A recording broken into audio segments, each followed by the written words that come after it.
Beverly flew out of JFK during the hurricane, as I mentioned yesterday, and we're really, really pleased that she's managed to get here. So. Well, I'm Beverly Bell. I joined the Barbara Pym Society right after Ellen Miller's first meeting at Harvard, because I didn't know that the Pym Society existed. I didn't know how to use the internet until probably like a month after that. And the first thing that I searched for at work was Barbara Pym, not work related, typed it in, and there I saw that I had just missed the first meeting of the Pym Society. But I went to the 1999 AGM when John Bailey was here and all those wonderful people. So I caught up very quickly. I kind of changed the title of this from the old to the original title I have. I'm saying Lessons from Across the Channel, what the French can teach us about Barbara Pym and what she can teach us about the French. I'm thrilled to be here in person. Yay! To talk about a subject that's been on my mind since 1990. That was the year that I fell upon a copy of Comme une gazelle apprivoisée, get it? In a bookstore on the Place Saint-Michel in Paris. The Bede sisters, and right near Marcel Proust, I snatched the book like a precious jewel. I eventually bought all of Pym's French translations, which were published between 1986 and 1992. And this has kind of turned into a sort of a weird project for me. I've been collecting, all kind of things about the translations since 1990. And of course, this was pre-internet days. It was hard to find anything. But I once thought of the project as sort of exploring the French side of Barbara Pym. That side is still fun to think about. The references to French food in the novels, the characters with Frenchified habits, like Prudence Bates and Wilmot Forsythe, the delights of seeing how certain passages are translated from English into French, and of course, there's always that quiet joy of spotting a little mistake, or possibly a place where the translator needed a footnote. Over the last few years, I've become more and more interested in what French readers think of Pym's novels and why, as well as whether French literature has a Pym equivalent. Soon after I discovered the translations 30 years ago, I did manage to get copies of reviews written by journalists in Le Monde and a few other French publications. But I didn't know what ordinary French readers thought of her novels until about 3 years ago, when I discovered Babelio. That's a literary website where French readers post book reviews. Often when I'd mention my interest in Pym's translations, some of my friends would initially ask, why would the French care about Pym? She's so British, and nothing happens in the novels. Don't the French like a lot of drama? Yet many French readers care about her novels for some of the same reasons that we do. The tenderness she shows for her characters, her attention to detail, and the oh-so-British bits and pieces she inserts are not lost in translation. But what about Pym's sense of humor and her irony? Well, that's a little trickier. The French seem to view her humor as more caustic, more biting than we do. And that may be the case because the humor that we find in Pym is so dependent on her exact choice of words. Characters also seem snarkier in French than in English. Indeed, about a year ago, I discovered an audio version of Jane Austen's Emma in French. I could swear that Emma Woodhouse seems meaner in French than in English. As background, I fell in love with the French language in high school, majored in French in college, and about 10 years after graduating, I met a wonderful Frenchman in New York and became close to his family in Normandy. Meanwhile, and until a few years ago, I worked as a research editor at Goldman Sachs. My work was somewhat like Barbara's, but she had anthropologists keeping her entertained, whereas I had only economists and stock analysts. But for fun, I worked on a master's in English at night at NYU, in the 90s sometime. And one of my favorite classes was titled The Literary Channel. The channel was 1994, I think, so it must have been right around there. At the first lecture, our professor flatly declared that the English novel was about marriage and the French novel about divorce or separation or ménage à trois. That seemed kind of true, is what I see. For my master's thesis, titled So Frivolous But So Free, Attitudes Toward the French in Victorian Literature, I looked at how French characters were portrayed in English novels and what happened when English characters went to France. Of course, the French were often portrayed in a negative, though perhaps understated, way in novels, as well as in guidebooks with titles such as Travels in the Country of Frog Eaters. Just one example from my thesis. Recall that the mother of Jane Eyre's pupil Adele had been French but had gone to the Holy Virgin. At one of Mr. Rochester's evening parties, Adele, 7 or 8 years old, is allowed to sing a song about being deserted by a lover. Jane reflects that her pupil has a superficiality of character, inherited probably from her mother, a dancer, hardly congenial to an English mind. So my interest in Pym's French translation is connected with my sort of general curiosity about how the French and English view each other. Back to the translations. Somehow I got my hands on photocopies of reviews of the novels that Le Monde featured between 1987 and 1993. Maybe from the Alliance Française in New York. I have no idea where I got them, actually. Also, on the back cover of some of the paperback translation, there were excerpts from reviews. So that might have prompted me to go look and try to find the full articles through the library or something. We'll take a look at some of those early reviews in a minute. Then about 3 years ago, I discovered Babelio, which is patterned after Goodreads, the English version, and it has about 100 members. These are serious bookworms in France, and about 400 of them have Pym on their reading lists. The reviews posted on the site have helped me understand what French readers currently think of Pym. Many of them are beautifully written, and some of the reviews appear on various blogs and Amazon France. So helping me in my quest to find out what the French think of Pym and why is a wonderful book called The Bonjour Effect. It's also hilarious. It's The Secret Codes of French Conversation Revealed. It was published in 2016 by a French-Canadian couple. I've also spent time thinking and reading and asking bilingual friends about the difference between British and French humor. This is very interesting. I think I understand British humor, and passages in Pym's novels make me laugh no matter how many times I've read them. But French humor is hard to fathom. So here are 2 things to keep in mind according to the Bonjour Effect. First, the French think being negative is good. It makes you sound smart. Second, the French do not make jokes about themselves. In France, self-deprecating humor makes you sound stupid. The French do practice esprit, which is a form of high-spirited wit that can be quite funny, according to the authors of the Bonjour Effect. It's also a way for the French to show their intelligence and culture. Many people have written about French versus British humor, and I've asked for help understanding the subject. Ruth Pavans, who lives in France, is bilingual, and is a member of the Barbara Pym Society, told me that she believes French humor can be somewhat mean-spirited. She notes that this contrasts with the light, ironic glance of British humor, which the speaker aims at himself more often than at others. Furthermore, the French have no tradition of enjoying the absurd, unlike the British with their long-standing love of nonsense, Edward Lear, Lewis Carroll. Although the French may look askance at the English for not being negative and for happily making fun of themselves, the French do like certain English or so British ways.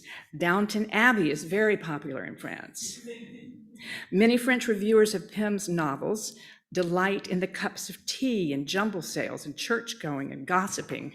In fact, Babelio reviewers often suggest, in a joking way, of course, that you should prepare to read them by making a cup of tea or crawling under a plaid in winter or putting the cat on your lap. I believe that Pym captures a certain English way of life that the French admire but might not aspire to.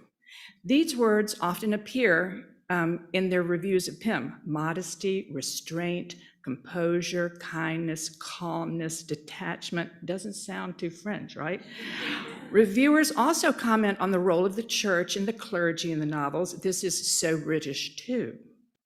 Nevertheless, in both English and French, Pym's coziness does not hide the sadness, disappointment, and resignation of some of the characters. On both sides of the channel, Pym's darker side is appreciated and sometimes celebrated.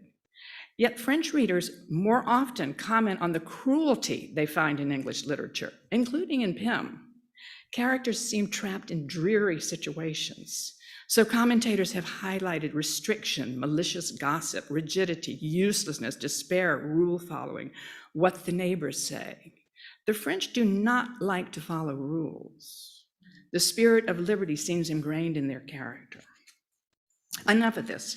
We'll look at a bit more closely at the French way of thinking when we examine what Babelio's readers have said recently. But let's take a look at a couple of those early reviews from the 80s and 90s. Pascal Fry, and I translated these, of course, and I got a little help if it was too crazy. So I think it's more or less accurate what I'm saying. Pascal Fry of the Geneva Tribune says this in her 1998 review of No Fond Return of Love. Pym has the art of seasoning daily life like no one else, spicing up the most blatant banalities and creating a certain suspense in the lives of people who have none, without forgetting that sense of humor without which English literature would be duller. Later, in a 1995 essay in L'Express, she declares that French intellectuals look down on novels with more or less happy endings, which are often written by women. But she thinks women novelists from Anglo-Saxon countries are different. To her, writers going back to Jane Austen, as well as 20th century novels, Daphne du Maurier, Barbara Pym, and Anita Bruckner, have succeeded marvelously in creating a cocktail of intelligence, humor, suspense, and daily life. That doesn't exist in a French novel, I don't think. Then we have Rene De Succe. He's a writer and editor, and he wrote a fairly lengthy preface to both A Few Green Leaves and The Sweet Dove Died. It's the same preface in both books, 1987. In it, he outlines Pym's life, her years of not being published, her rediscovery, her health problems. He even touches on her various romances, information that might appeal to the French in general, not just the intellectuals. De Succe ends the preface by noting that Pym had the ability to make fiction seem real to readers, allowing them to live in the books they read. We know how that is with Pym.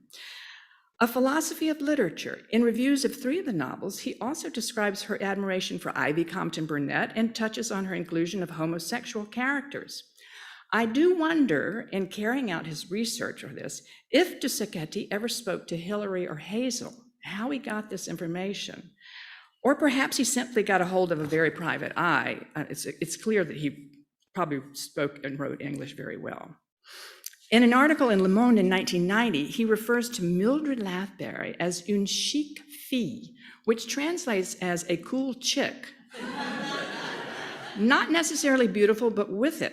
If he had used fille chic, that would be a fashionable chick. That's not so good, but chic fille is cool. Mildred knows how to listen and always has a kettle on the gas ring for tea if someone stops by. De Succe believes that more than Jane Austen, Pym has a taste for the everyday. Her characters don't talk about how they feel. We'll talk a little bit about that later. But reveal themselves through gestures, mannerisms, verbal tics, and even the little objects around them. Their dreams may be frustrated, but they face them realistically and they're rescued by humor. To me, De Succe shows that he has an understanding of British humor and irony and understatement. He uses the English word understatement because there is no word in French for understatement. There isn't. They never understate anything. He's also comfortable with Pym's settings and her true and efficient dialogue, and he mentions that he doesn't want to be interrupted when he reads her. Next, we have Frank Bernard. I've got to find out more about this guy. Frank Bernard is described in his obituary in the November 2006 edition of Le Monde as one of France's last literary legends. Along with literary topics, he also wrote about food. Sadly, though perhaps in the line of duty, he died of a heart attack at 77 while dining in a Paris restaurant. In October of 1987, Bernard wrote an article for Le Monde on A Few Green Leaves, noting that it was the favorite book he had read in September of that year. Bernard's interest in good food is evident. Here's what he writes. Who can't appreciate a novel where between the Roman Catholic Church, represented by Adam Prince, former Anglican priest and now inspector for a gourmet food magazine, and the good-natured Anglican rector Tom, we find Adam suffering from over-rich, poorly cooked fare, declaring that he is incapable of eating anything but spaghetti cooked 12 minutes to al dente perfection with a hint of Parmesan and noix de beurre made from Danish butter, not Norman.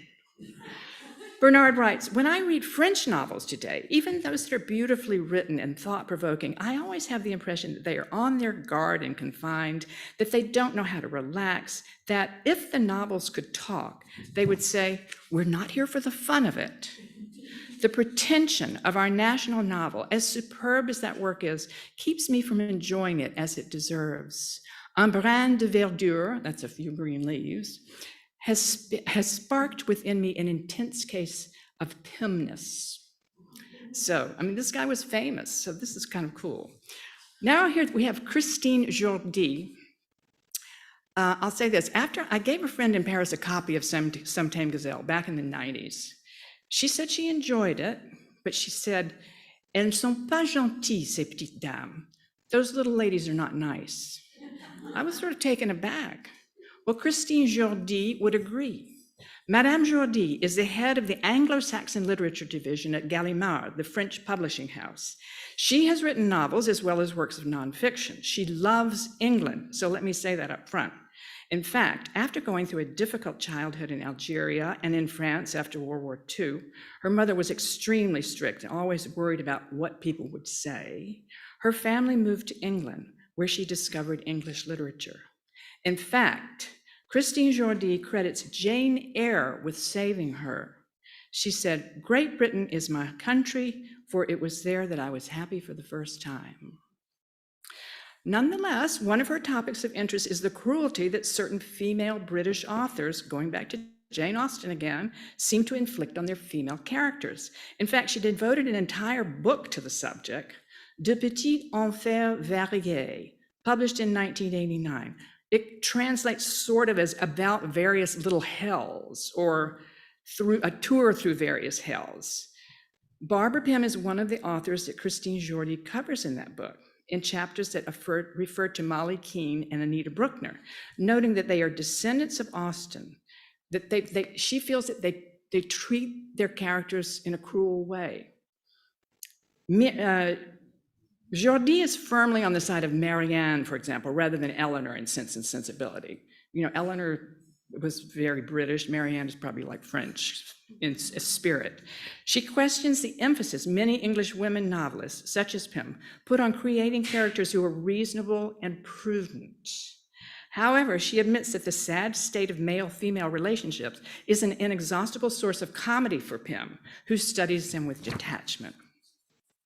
Now, Jourdi's book was published more than 20 years ago, and I think maybe she would be pleased with Paula Byrne's new biography and the light it sheds on Pym's romantic and unconventional side. Also, as Paula and others have noted, it's important to honor the truth about women's lives, which includes the injustices they suffered. They are part of the female experience in a world run by men. And the trivial round of domestic chores, sometimes viewed as a burden, but sometimes viewed as a delight, is part of that experience too. Finally, one more French reviewer, and I can't find the name of who this person is. It's home in a big stack of papers, so I'll eventually insert it. This was somebody in the 80s, and I think it's also from Le Monde. She says, Barbara Pym's greatest treat is undoubtedly her way of writing about love, friendship, marriage, solitude, with a softness tinged with English humor, something we French painfully lack, but which makes life less serious, more bearable.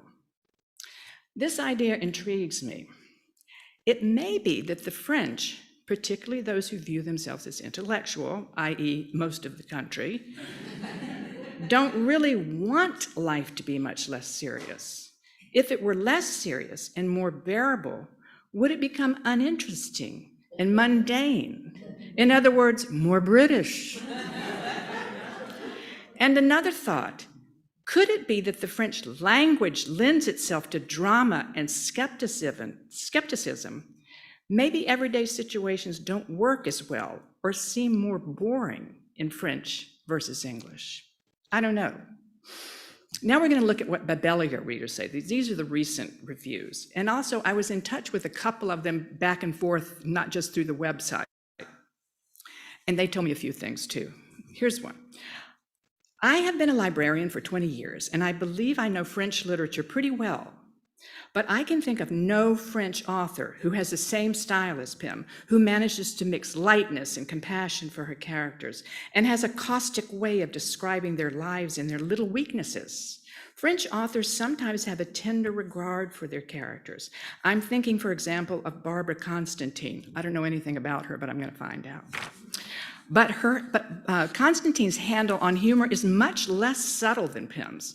The comic scenes are more labored, more overdone. They could make you laugh in a film, but the language is not at all polished. It's not well crafted. I like the old-fashioned side of Pym's work. I like the fact that her novels are slow. You can relish each page, of course it's very French, and taste each sentence as though you were letting a petit four melt in your mouth. I promise you said that. Here's another one. I've never found a French author who comes close to Pym, who knows how to gently poke fun at her characters, but surrounds them with tenderness, and who also knows how to capture solitude so well, the passage of time and everyday worries. Her writing is very British, and thus a bit different from French literature. In any case, if some writer in France came close to her, I would be thrilled to find out about it. And here we said, another novel of manners?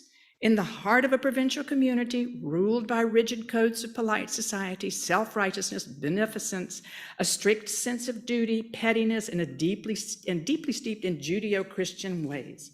But Pym's refined analysis of this narrow-minded world is always brilliant. I like Pym's heroines. There's something touching and a bit ridiculous about them that I find appealing. Maybe it's because they hold a mirror up for me so I can see my own doubts, my own foibles, my weaknesses, and my strengths. Because even at the heart of their small lives, the hope for happiness is inscribed in whatever form it may take. How I love the so very British humor of Pym, discreetly sharp and subtle. Then we have somebody talking about Jane and Prudence. I'm getting to the end of these. Jane and Prudence, published in 1953, puts us in the world of English villages and focuses on a clerical family, the pastor, his wife, his daughter. Why does this happen so often in English novels? But let me get straight to the point. The intrigue here is not very interesting. The novel is built on its ambiance and restrained humor. Tea at 5 p.m. with gossiping friends, analyzing and comparing outfits, tea again at a fixed hour, blah, blah, blah. These details are finely sketched and pleasant. Consequently, we are not in the presence of a great novel. But why not enjoy the amusement of immersing ourselves in this England of routine and kindly decadence? And in France, didn't Proust attain glory by describing, and in 2,000 pages, it was actually 4,000, the equally dull and ordinary lives of the petite bourgeoisie? The two sisters in Tame Gazelle, another one, cannot say I do because they cannot leave each other, and they certainly cannot marry and give up their liberty, notably the freedom to eat at the hour they choose. Their routine is organized around tea time, and conversations often center on housekeeping and meals, old lace without the arsenic. Do you need a feel-bad novel? Quartet in Autumn is for you, worse than Flaubert. In A Glass of Blessings, one enjoys the narration of the adventures of Wilmot Forsythe, a modern Emma Bovary. She might even be in a modern Emma Woodhouse in some ways too. A closer look. Now this is just a a little diversion here. We're going to look, two of the reviewers wrote to me after I asked them what made Pym's novels different from French novels, especially in terms of humor. Here's what they said. In Pym's novels, the situations are normal, everyday ones. I like how the people in the novels could live next door. In French novels, the situations are often crude, lourd. That means they're, for instance, about sex. And the humor is not subtle or ironic. It's like the humor you see in the theater with people falling and punching each other. There's no reflection on the part of the characters. What's amusing is the gap between what characters think and reality. I like Pym's humor because it's biting. She makes fun of her characters, these women who think they are interesting, even though their lives are empty. They view themselves as charming or mysterious, but others see them as uninteresting and unimportant. Not so sure. Take the Bede sisters preparing to entertain a man or men. Pym gives lots of details about how they carefully plan the meal, the flowers, what they will wear. What's humorous and sad is the gap. The sisters think these things are appreciated, but we readers know that the men don't care. In French literature, last one, the main characters are always talking about their feelings. Pym's characters do not. They show us that they are happy about entertaining vicars and helping at charity events. But you imagine them sitting on the sofa, sadly knitting and waiting for a visitor who doesn't come. However, they don't mention how they feel or express joy, anger, jealousy, deception. That would be too intimate, too revealing. And here is where I think the French may be wrong. And we can perhaps blame it on the difficulty of capturing Pym's tone in the French language.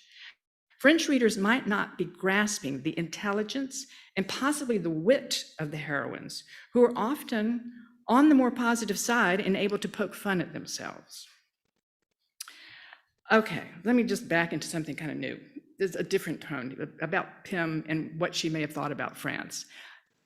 Pym may never have set foot in France. I don't think she did. I've asked Yvonne whether she ever saw anything, and I wanted to ask Paula, who's seen the entire archives, whether there was anything about her ever being in France, but I don't think she ever went to France. But she certainly knew French, and at one point, in a very private eye, she mentions wishing that she were soaked in French literature, like somebody she knew. Both Pym and Marcel Proust loved weaving meticulous details into their work. But while Barbara kept her track of bits and pieces in those little notebooks, Marcel, from his cork-lined bedroom, would drive friends crazy by asking them for minute details about parties and so on. At some point, Pym was advised to go over all her characters and make them worse, as Proust did. But though Barbara never traveled to France and didn't seem particularly interested in the French, she, like many novelists before her, does sprinkle bits of French culture throughout her novels. From the tiniest mention, Letty fearing that the suit she is wearing to Marcia's funeral, which the saleswoman had just called French Navy, is too frivolous, to Frances Cleveland and Barbara Bird's plans to escape across the English Channel together and go to Paris. Also, Pym herself was quite sophisticated and might have even aspired to be Prudence Bates, the most Frenchified of all of her heroines. Prudence dresses elegantly and with great care, decorates her face and fingernails, and has a little Regency apartment worthy of Vogue. She likes novels with suitably unhappy endings. Speaking of this, after Fabian takes flight, Prudence treats herself to a solitary, rather expensive restaurant lunch, on a workday, mind you. She starts with a dry martini and ends with no sweet, of course, perhaps a really ripe yellow-fleshed peach, followed by the blackest of black coffee. This is so very French. Just like a few other French bits in the novels, you might recall Piers saying this about meeting Keith in a course he taught. Imagine it, Wilmot, the pathos of anyone not knowing French. I mean, not at all. And then there's reference upon reference to French food and drink. Nuit Saint-Georges, properly or improperly chambrade, camembert, French peasant meads. Well, we all have our favorites. I'll move on after just two more bits in the French bits. There's Jean-Pierre Le Rossignol gallantly unhooking a kneeler for Mrs. Dulce, whose family pew he has accidentally invaded. and later at lunch with Deirdre and her family, inquiring intelligently and politely, as one would expect of his countrymen, about the social revolution in England. Less polite are Aylwin Forbes and Maurice Clive. At dinner, Chez Dulcie, Duck with Clos Vougeot, 1952, Aylwin can't resist mentioning that across the street from him, where Laurel will be moving, he often sees young girls coming and going through the streets, à l'ombre des jeunes filles en fleurs. Maurice, not to be outdone, promptly shows that he recognizes the quote by asking if anyone at the table has seen the exhibit of Proust relics. Now we go to some problems of a translator. My favorite translation problem to ponder is one that anyone speaking French faces, not just translators. How to decide whether to use the familiar tu or the polite vous for you. The internet is filled with advice about which pronoun to use when speaking. It's very complicated, but I couldn't find any guidance for translators. In Pym's novels, tu is almost exclusively used between spouses, siblings, parents, and children, and long-term friends, such as Jane and Prudence, Wilmot and Rowena, Mildred and Dora. Almost every other pair uses vous, including Mildred and Winifred, for example. And Belinda and the Archdeacon most decidedly use vous, even though they were boyfriend and girlfriend in college and probably tutoyer, but that would have been too complicated to have them using tu. With Agatha would not have approved, I'm sure. Things get more complex for the translator when you look at how the exactness of Pym's words creates much of the humor and sets the tone of her novels. Here are just a couple of my favorite lines in the novels. Let's see what happens in translation. Is the humor lost? I'm not sure, but well, anyway, let me try. From Excellent Women, Chapter 1, the burden of keeping 3 people in toilet paper seemed to me rather a heavy one. Translation. Approvisionner 3 personnes en papier hygiénique me paraissait une charge fort pesante. Yeah, not so sure. From No Fond Return of Love. Mrs. Willerton sat down stiffly on the edge of the seat, like a bird on an unfamiliar nest. The French. Elle s'assit avec raideur au bord de son siège, pareil à un oiseau sur un nid inconnu. Yeah. She has a lot of bird imagery. A glass of blessings. When Wilmot saw Mr. Coleman coming up to the front door, she ran down to answer it and says, before Rhoda could come grumbling up from the basement. In French, we have her doing the same, avant que Rhoda ne monte en grommelant du sous-sol. And finally, someone last night mentioned, my husband can't take toad. I looked that up. From Jane and Prudence. Mon mari ne supporte pas les saucisses. We're gonna, very bland. The smallest words can give translators a lot of trouble. For example, nevertheless, or even just as, if not translated properly or left out, can confuse the reader. This is why publishers try to hire back translators to check translations. Tim Parks, a British writer and translator of Italian, discusses this in his 2007 book, Translating Style. He devotes a whole chapter to the Italian translation of A Few Green Leaves. You don't have to know any Italian or any foreign language to understand and enjoy the book. Park notes that Pym packs a lot of information into her writing and sometimes delivers it in kind of a haphazard way. In other words, a sentence at the beginning of a paragraph often does not hint at how it will end. There are hundreds of these in Pym, and they can be tricky to translate, apparently. For instance, here's just one. Wilmot is thinking about Father Ransom's friend Edwin, taking long walks over Exmoor to decide whether to go over to Rome. She then switches, and Wilmot is asking herself whether Edwin might take a packed lunch like Professor Root and his sister do on their excursions. In an August 2020 YouTube talk about Pym that I've just found on the internet accidentally, I learned that the way she moves from one thought to another in a short space of time is called the Pym pivot, another topic to explore. Another pitfall for translators is forgetting to insert inverted commas or use italics or leaving out expressions such as it were. All of these can indicate that a word or phrase is spoken with a small degree of irony or humor. If they're missing, that tone is lost. Finally, we have the problem of translating such expressions as going over to Rome. In the French translation of A Few Green Leaves, passer à Rome is used, but it isn't put inside inverted commas or footnoted, so French readers, even those who are Roman Catholic, might not know what to make of it. I'm coming to the end. Here's a subtlety that might slip even the most gifted translator. I caught it only because of a paper on class in the novels of Barbara Pym that Tim Burnett gave in 2003 at the Pym Society meeting at Harvard. In A Glass of Blessings, Keith refers to Wilmot's lovely home on two different occasions when he is talking to her. Home is not put inside quotation marks in the English, but Pym deliberately chose the word rather than house as suitable for Keith, who probably leans toward non-U expressions. Non-U meaning non-upper class, read pretentious.